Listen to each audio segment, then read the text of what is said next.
Assalamualaikum anak-anak, bertemu lagi dengan Bunia di pembelajaran hari ini. Hari ini kita tetap masih mempelajari tentang tema 3 subtema 1. Ingat, sebelum kita memulai pembelajaran, selalu utamakan berdoa terlebih dahulu agar ilmu yang kita dapat selalu diberkahi oleh Allah.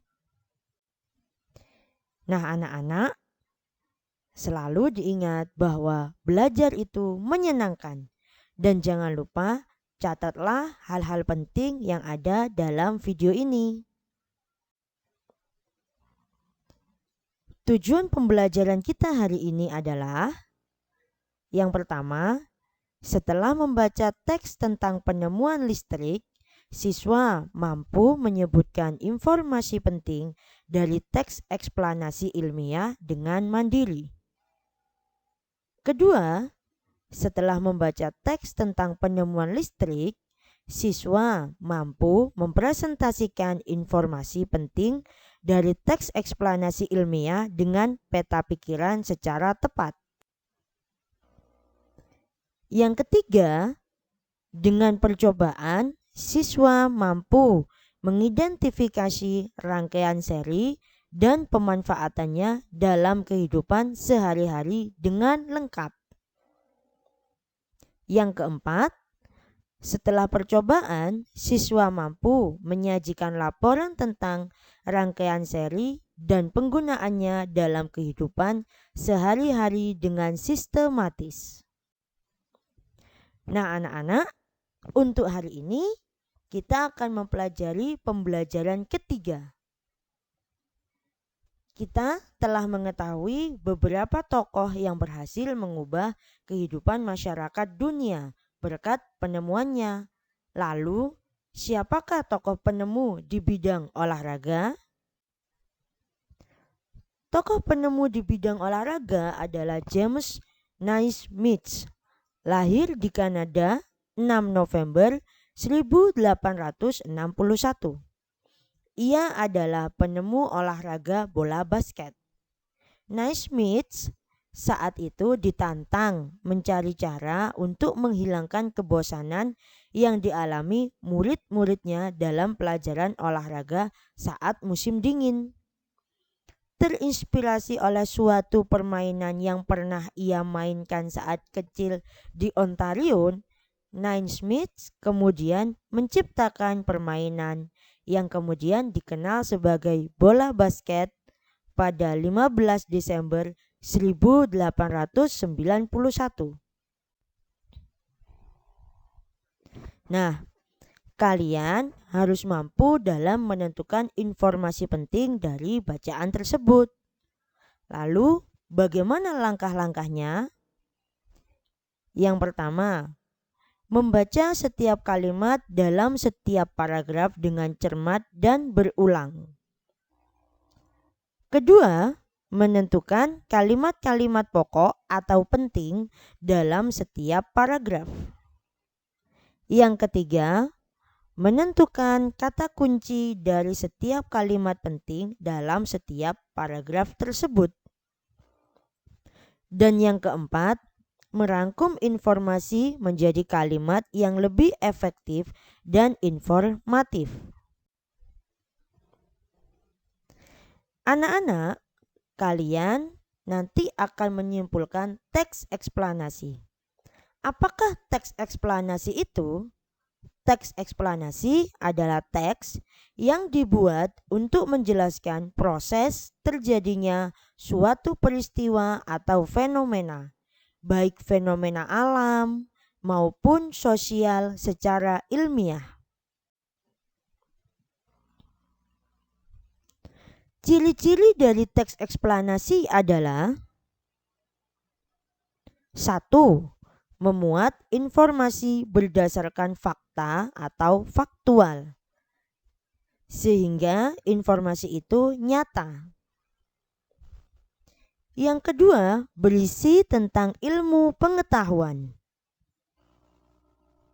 Ketiga, bersifat informatif tanpa bertujuan untuk mempengaruhi pembaca.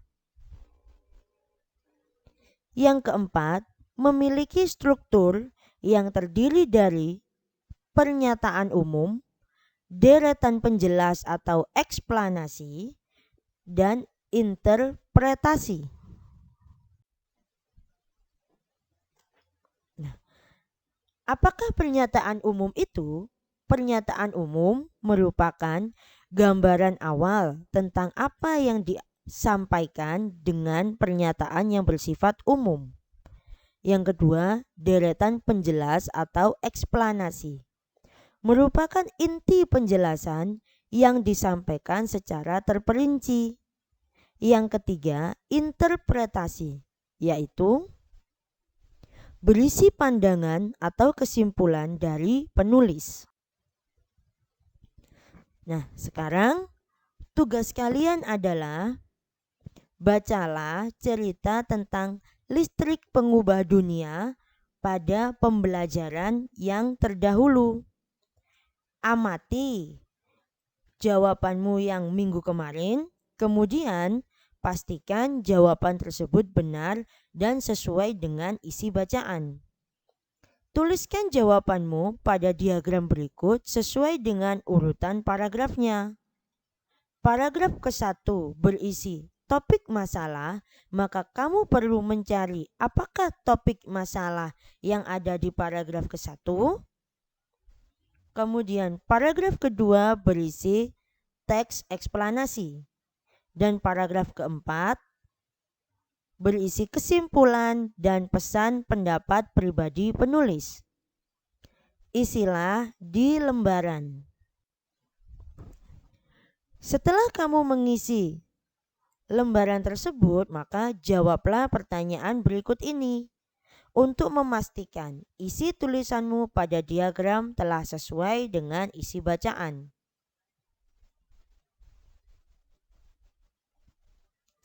Ingat, jika kamu mengalami kesulitan, maka bertanyalah kepada orang tua atau guru. Nah, anak-anak, karena penemuan listrik tersebutlah kita dapat menikmati listrik yang ada di rumah kita. Salah satu bentuk rangkaian listrik yang kita gunakan adalah rangkaian seri.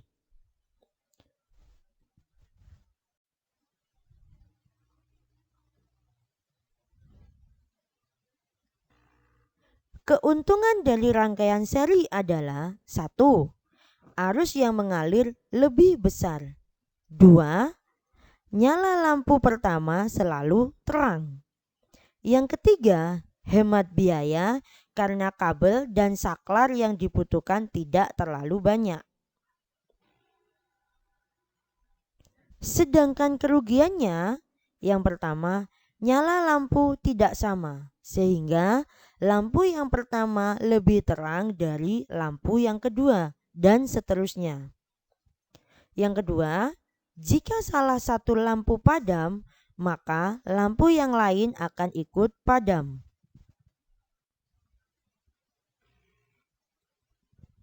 Nah, tugas kalian yang kedua adalah membuat rangkaian listrik seri. Alat dan bahan untuk membuat rangkaian seri adalah baterai besar 2 buah, lampu 2 buah. Lampu ini seperti lampu yang digunakan untuk senter.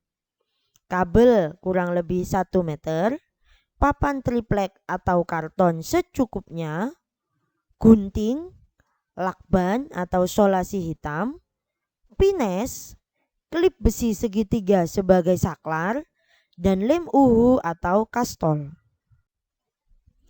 Ini adalah gambar dari alat dan bahan yang kita butuhkan. Cermati panduan keselamatan kerja. Yang pertama, pastikan semua bahan dalam kondisi baik. Baterai tidak berkarat atau bocor. Pastikan tangan bersih dan kering saat melakukan percobaan. Berhati-hati saat menggunakan benda tajam. Gunakan alat dan bahan dengan semestinya. Ini adalah hasil akhir rangkaian seri sederhana yang dapat Ibu Guru contohkan. Untuk mengetahui bagaimana cara membuatnya, maka akan ada pada video pembelajaran yang lain, yaitu video pembuatan rangkaian seri sederhana yang nanti akan Bunia tulis di kolom deskripsi. Setelah kamu membuat rangkaian seri, maka harus kamu uji bagaimana model yang kamu buat tersebut. Apakah lampu pada rangkaian menyala dengan baik? Jika ya, bandingkan terangnya pada rangkaianmu dengan lampu milik teman yang lain. Jika lampu tidak menyala, bandingkan rangkaian lampumu dengan rangkaian milik teman yang telah menyala. Dan jika lampu mudah putus, amati jumlah baterai yang digunakan. Anak-anak, setelah kalian membuat percobaan, maka buatlah laporan percobaan. Seperti pada gambar berikut ini. Laporan kegiatan percobaan. Nama percobaan, isilah dengan percobaan rangkaian seri sederhana. Apa tujuan percobaannya? Apa saja alat-alat yang digunakan? Dan bagaimana langkah kerjanya?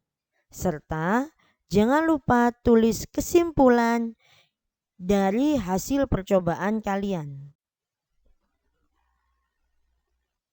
Nah, itulah kegiatan kita pada pembelajaran hari ini. Untuk kegiatan pada pertemuan selanjutnya, kita akan membuat rangkaian listrik paralel.